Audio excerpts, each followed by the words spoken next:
$20 in materials, $80 in pure profit. I've sold 18 of these trees this year alone.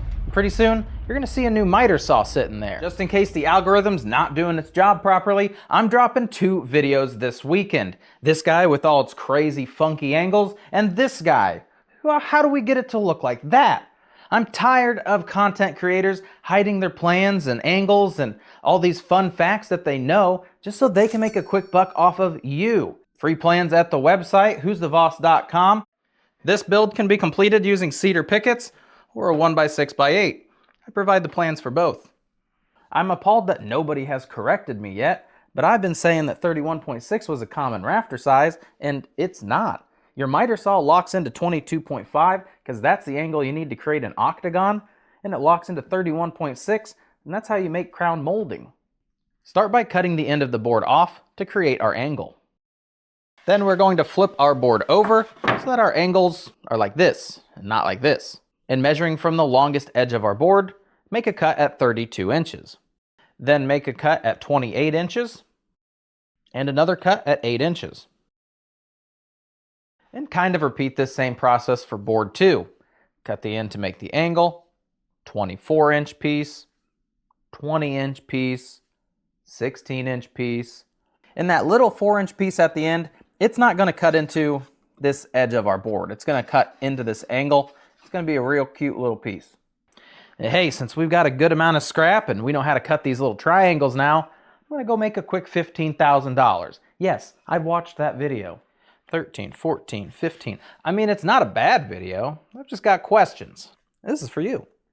Yeah, thank you. And our third board, we're cutting a 12-inch piece. That's it. Just one piece. Quick interruption. YouTube has recently dropped a new feature called Hype. It's a way that you can tell YouTube that I'm making banger content, and it helps my videos reach the masses. If you swipe left over the comment section, you're able to hype any of my content within the first 7 days of the original publication. And it would mean a lot to me if you extended that gesture of kindness. Back to the show.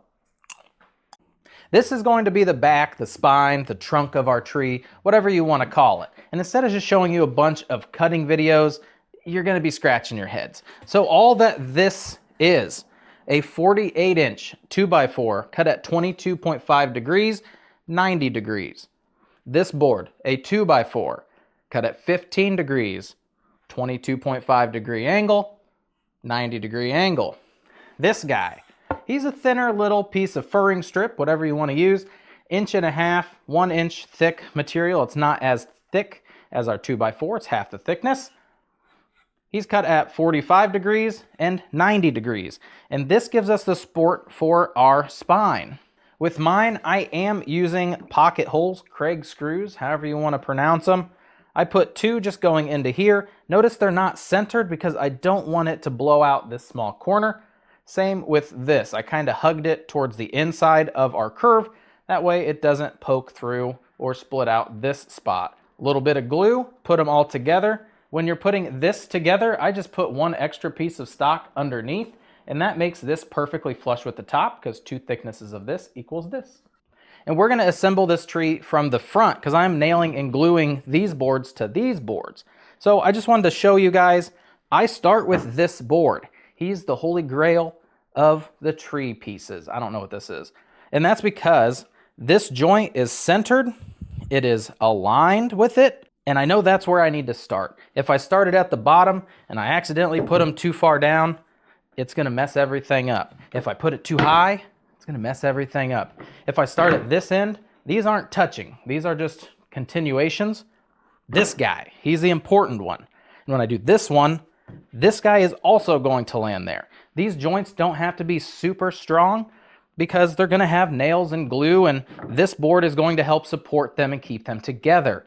If you guys do not have the tools to make pocket holes, you can purchase one of these. It just has different size holes to help guide a drill, and it just slips on the front right here, keeps everything nice and centered. You guys can put a couple pieces of dowel rod in here with some glue. That would help structurally. And if you don't even have the means to get that done, just glue them, put a screw, and really most of our structural integrity is going to come from these 2 boards. So just make sure you glue them real good and nail them a couple extra times. Give them a little extra loving. After cutting and assembling the main tree trunk, I did cut 4 pieces of 2x4 down to 16 inches, and at a 2-inch mark, I cut a nice little 45 off of it just to give it a nice little aesthetic feel. And then those pieces, the legs and the tree trunk, I stained with a darker ebony stain just so that it contrasted this crazy green that we're using for the branches. And that is just a Rust-Oleum 2-time Ultra Cover paint and primer. It does a great job on these boards. Just spray them one quick time, real light dusting, because we're running out. Ace Hardware now sold out of these cans. We have to switch colors. It's an indoor-outdoor spray paint. Does pretty good. Sorry, I was working on another project while I'm waiting for that to dry. It's always busy. I feel like a witch when I move these around. I don't know why. I'm gonna lay this guy down so that my Craig holes are facing towards me, because I'm gonna put my boards over the top of them and hide them so you just don't see them from behind. If you want the tree to go the other direction, put the holes on the opposite side, or they're just gonna be visible. It's probably fine. This looks pretty cool when it's stacked up. You're gonna get the 4th board. It's that size, I don't know off the top of my head. And we're gonna center him over this brace. This is, you just guess at this point. Titebond 3, waterproof exterior glue. More than likely this guy's gonna be outside. Tip him up, squeeze out a little glue. I am using an 18 gauge, 1-inch brad nail. It's always what I'm using. If you'd like to guess how many nails this is gonna take, sweet.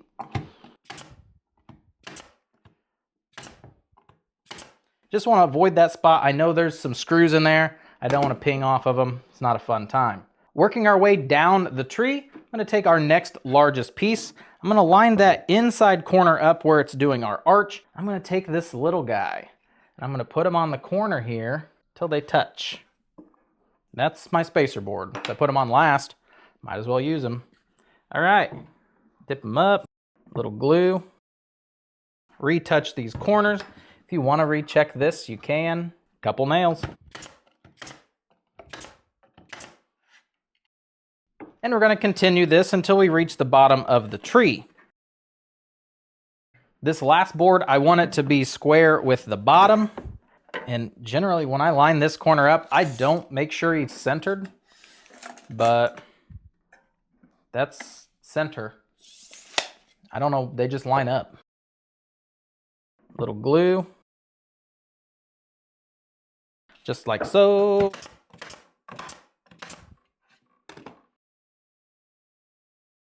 And now we're gonna work our way up the top.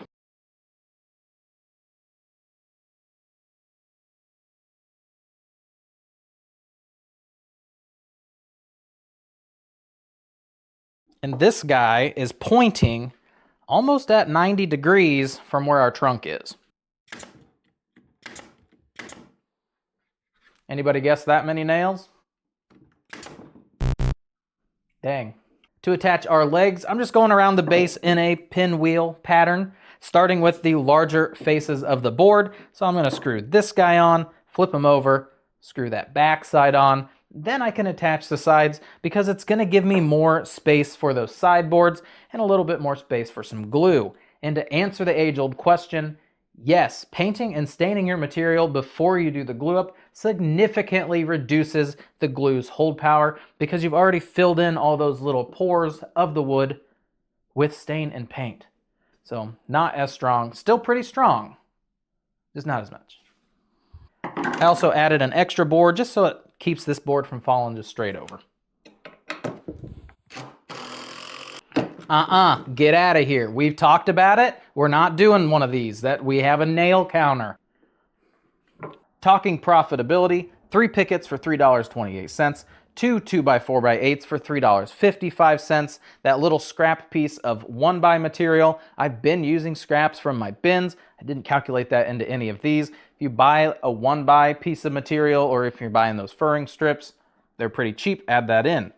Glue, 17 cents. Nails and screws, 21 cents. Electricity, 0.07 cents. Spray paint costing $4.98. I got about 25% left in the can after each use.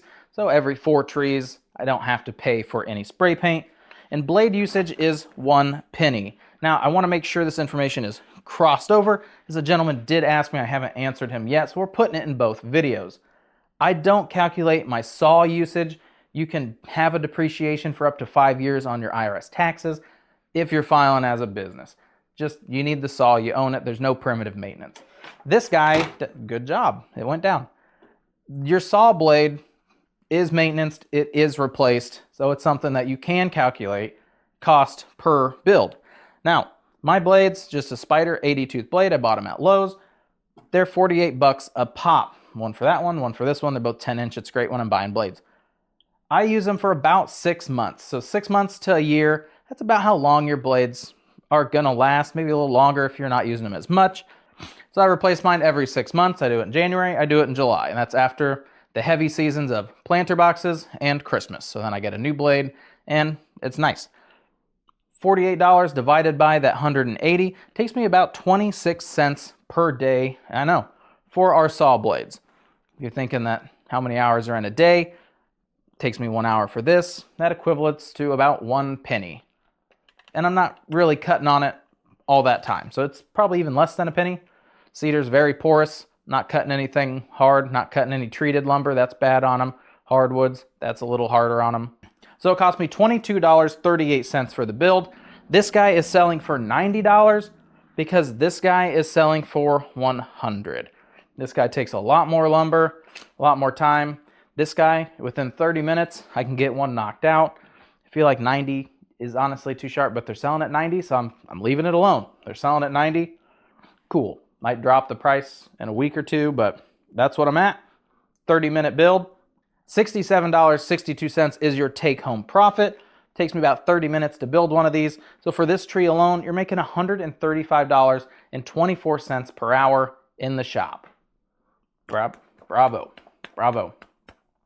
Hello. Hello. Hello. Right here. Yeah. Oh, there he is. Keep up. Keep up. Oh. Oh.